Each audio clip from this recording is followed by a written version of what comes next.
Hi, everyone. Judge Andrew Napolitano here for Judging Freedom. Today is Friday, May 31st, 2024. Colonel Lawrence Wilkerson joins us now. Colonel Wilkerson, thank you very much for your time on this beautiful, sunny, almost summer Friday afternoon.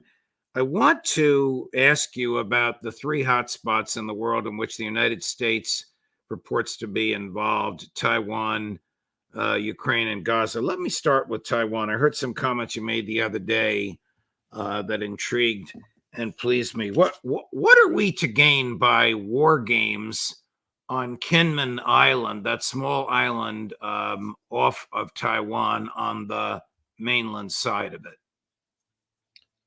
Provocation. I can't imagine anything else.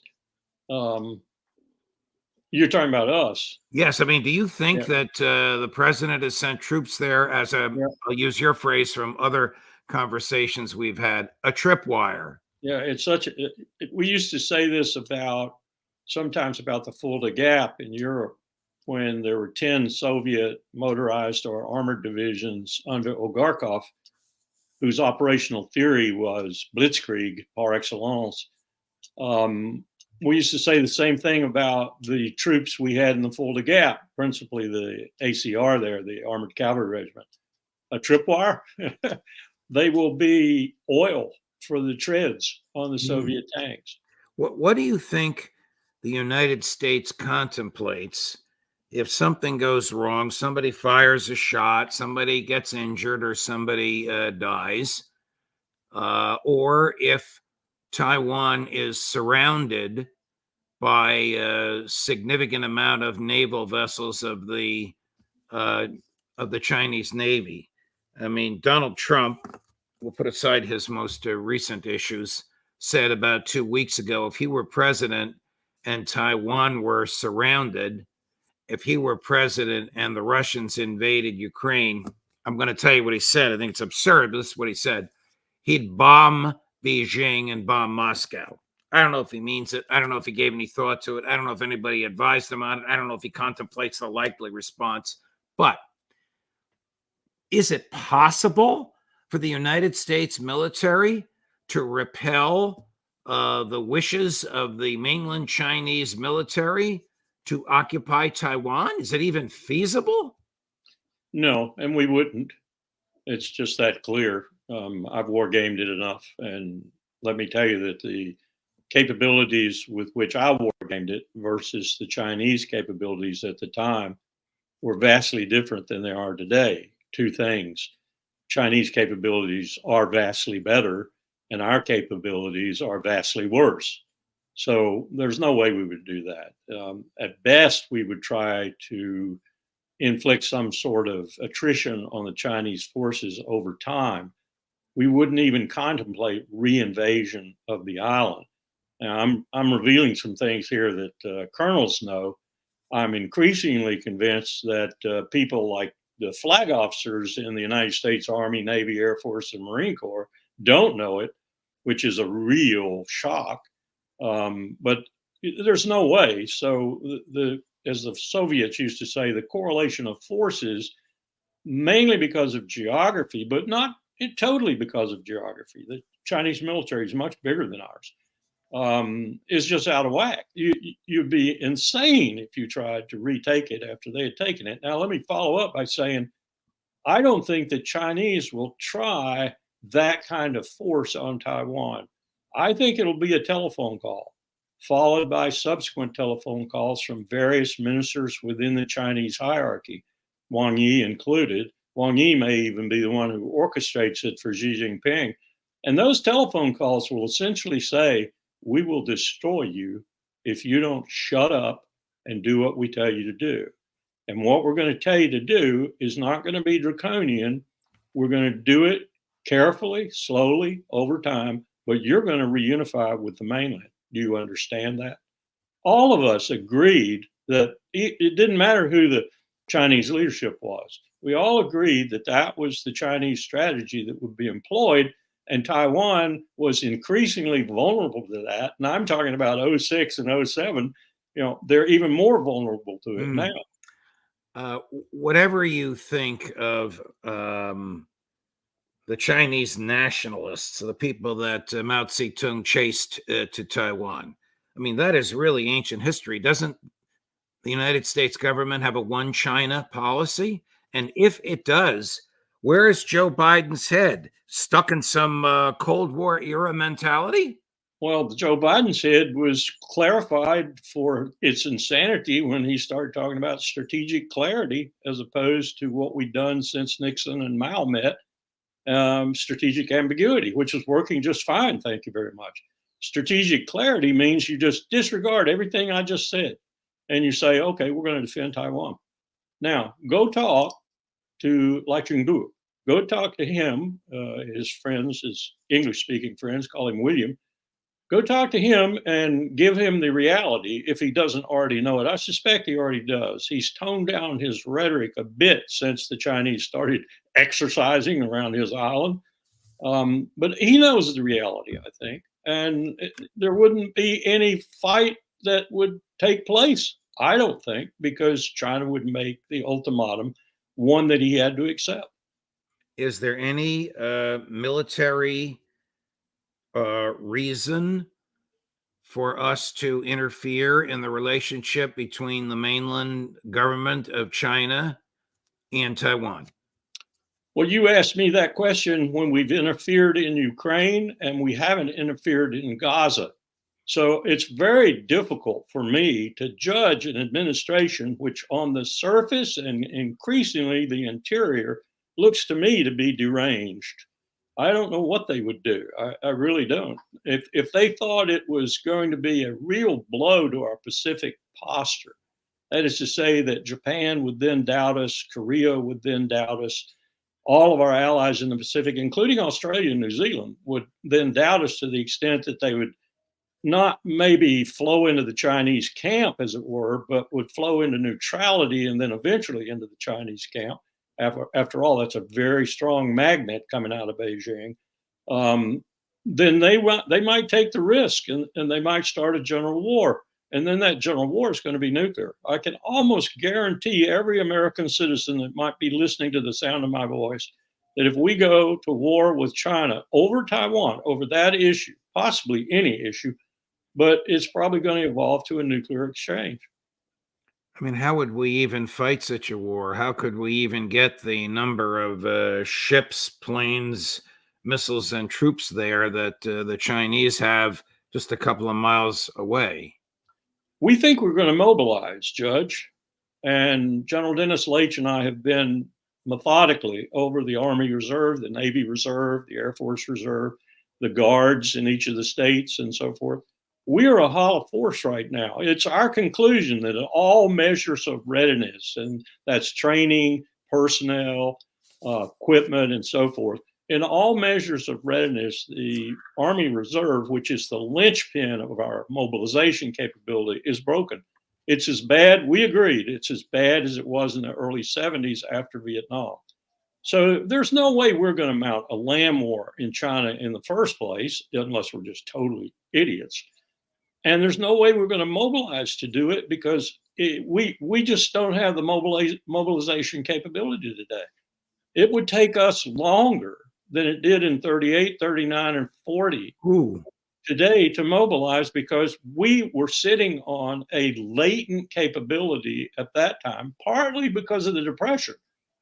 FDR, credit to FDR, more credit to other people within his administration, they knew that once you unleash the productive capacity of the United States, sort of like Russia with regard to Ukraine, once that threat was there, once it looked as if it were existential to Russia, she unleashed that latent industrial capacity and now has directed 8 to 9% of her GDP to that capacity. That excess over the 6 that was going is just for the military. We can't do that today. We have $35 trillion in aggregate debt. Our interest payments on that debt next year are going to be $1 trillion a year. You can't just print that. You can't just say, I'll pay that. Okay. You got to pay it. Otherwise you default. We're in sad shape, Judge. And the idea that we're going to fight a country like China that's growing more powerful every day, with the kind of strategy that we're, for example, proxy strategy we're using in Ukraine. Here's what I heard from a Luftwaffe general 2 days ago. Very articulate man, quoted Clausewitz. Every German quotes Clausewitz, but he also quoted Alexander the Great, Harlan Ullman, George Friedman, all manner of people. He said, NATO guy too, before, I finally figured out the U.S. strategy. The U.S. strategy is quite simple. It is to bleed Europe, but unify it through that bleeding and bleed Russia through the Ukraine war, take that unified Europe under the rubric of NATO, and with it together and Russia sideline, take on China. Now think about that for a minute. That's crazy. I think he's right. I think that's what they think they're going to do. Wow. We all know from statistics that Russia is significantly stronger and more prosperous now after the imposition of Joe Biden's sanctions than before. Let's transition to Russia. Last week, President Macron, in a bit of a Hamlet-like speech, but he seems to have been clear at the end, said that the Ukrainians can use French weaponry to attack inside Russia so long as their goal is to attack the place from which Russia has fired at Ukraine. As if not to be outdone, this is cut number 11, Chris, Secretary Blinken yesterday said the following. Over the past few weeks, Ukraine came to us and asked for the authorization to use weapons that we're providing to defend against this aggression, including against Russian forces that are massing on the Russian side of the border and then attacking into Ukraine. That went right to the president, and as you've heard, he's approved the use of our weapons for that purpose. Going forward, we'll continue to do what we've been doing, which is, as necessary, adapt and adjust. Correct myself. You saw the date there. That was today. That was a few hours ago. That was not yesterday. Colonel, how ill-advised is it for the French and the Americans to do this? If they're giving munitions to Ukraine or have already given them to Ukraine to attack Russian forces that are clearly involved in killing Ukrainian forces, I don't think that's an escalation. And I think it's to be expected on the Russian side even. If, on the other hand, as has happened so many times previously, Zelensky and the Ukrainian military decide that they want to do things different. They want to use those weapons to attack Russia elsewhere, to include, as you well know, the attack on one of their early warning devices for ballistic missiles from the U.S., a very dangerous thing to do, then it's not a very good move. But either way, it's a bad move from the perspective of Russia has won this war. The Luftwaffe general also said, when asked, what would you do? He said, an immediate ceasefire and go talk and invite Russia to the talk. Here's President Zelensky making a pitch in Belgium earlier this week for Western weapons to strike inside Russia. Cut number 2, Chris. Навіть вже ти бачиш точки.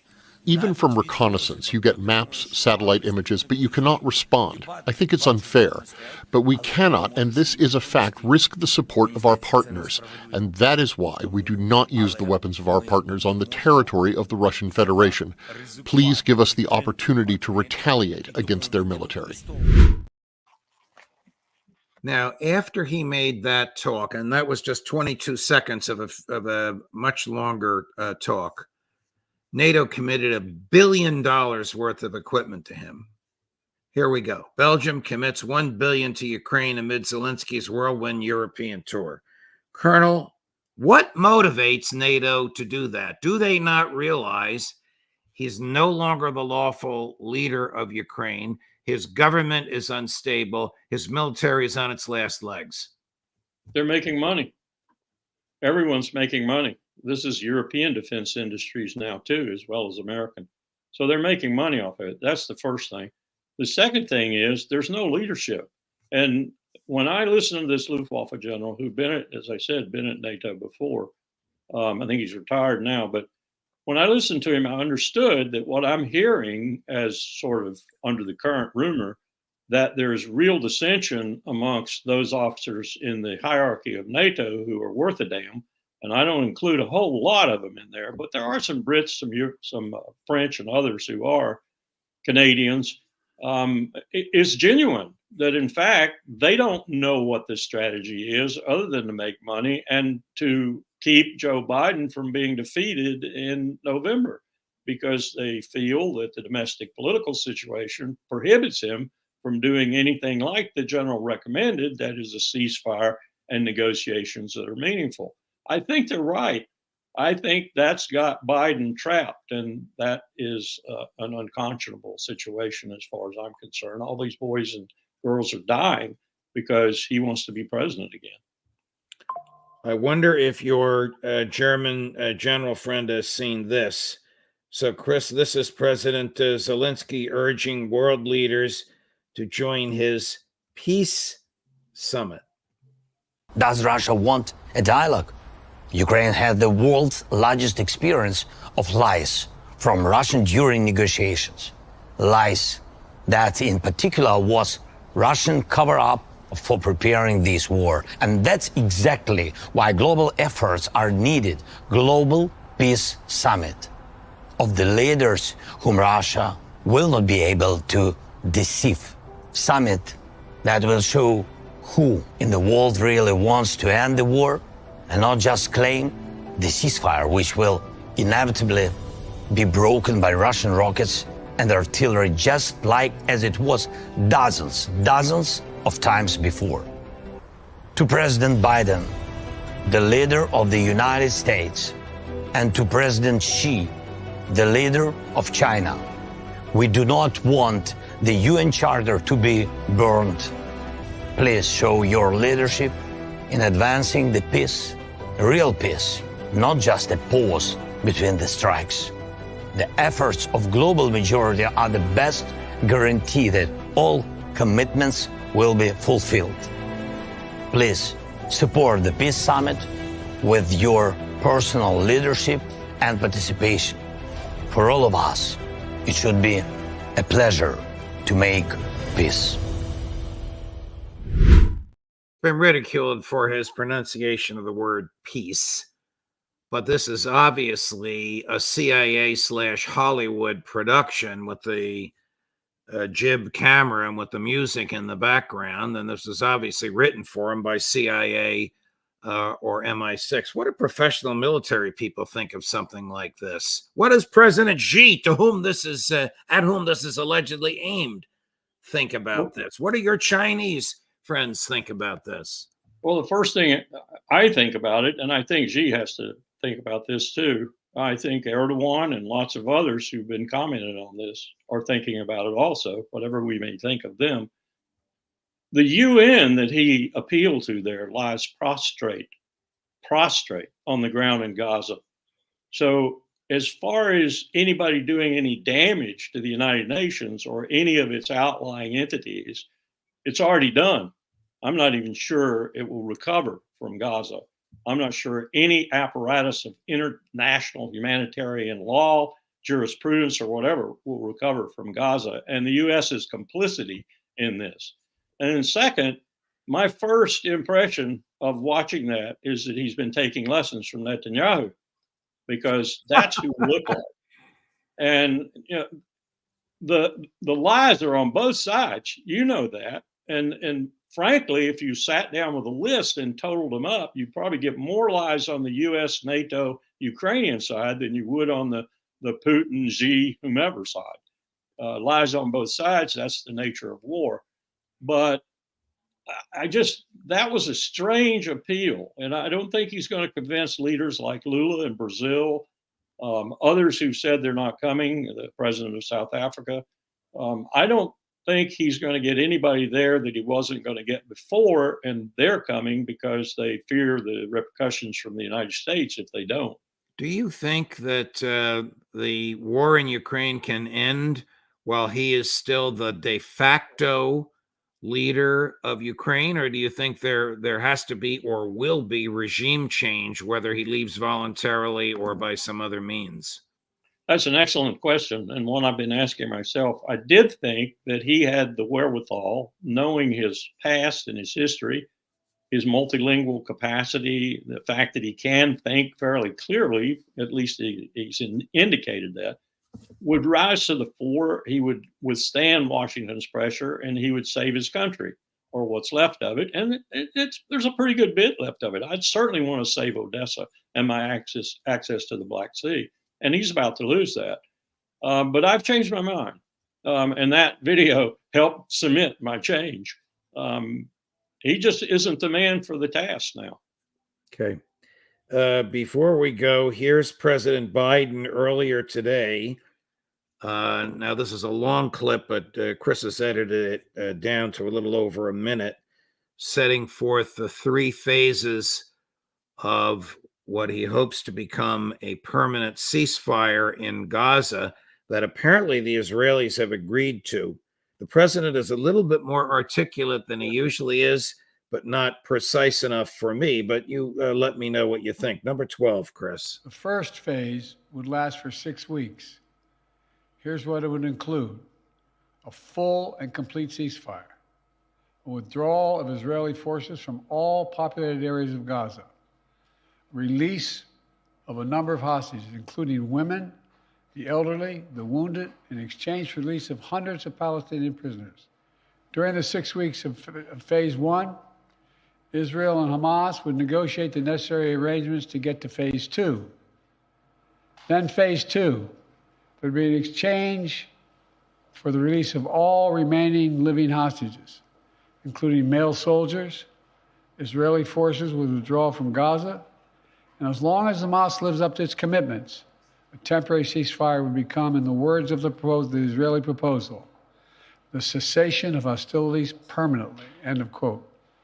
Finally, in phase 3, a major reconstruction plan for Gaza would commence, and any final remains of hostages who've been killed would be returned to their families. That's the offer that's now on the table. So if that is an Israeli offer, would Prime Minister Netanyahu not suffer the collapse of his government because the right wing would leave? They, of course, want to turn Gaza into a soccer field or a golf course or mansions on the beach. That's an interesting observation, as I have just heard within the last hour that there are deliberations going on within the current government and in the Knesset on replacing Netanyahu, replacing the government. So I don't know if that is true. I suspect it is. And if it is, I don't know if it's motivated by this offer that the President of the United States has made, or a plan that he's put out there, the 3-phase plan, or by what they expect might come from that in terms of their unwillingness to meet those phases as he outlined, and therefore his then possible willingness to do something. About time, I would say. So that's all going to be keyed on who's the government of Israel from the point we start implementing something, if we do, on. And I don't think it's going to be Netanyahu. And you don't think it's going to be Netanyahu. Colonel, if you don't want to go here, I understand that. Tell me. But if it is right for the ICC to seek the indictments and arrest warrants of Netanyahu and Gallant and the 3 Hamas leaders, would it not be right for them to consider the same of Tony Blinken, Lloyd Austin, Jake Sullivan, and President Biden? It's a good question, too. In terms of jurisprudence, I think there's some balance there. Yes.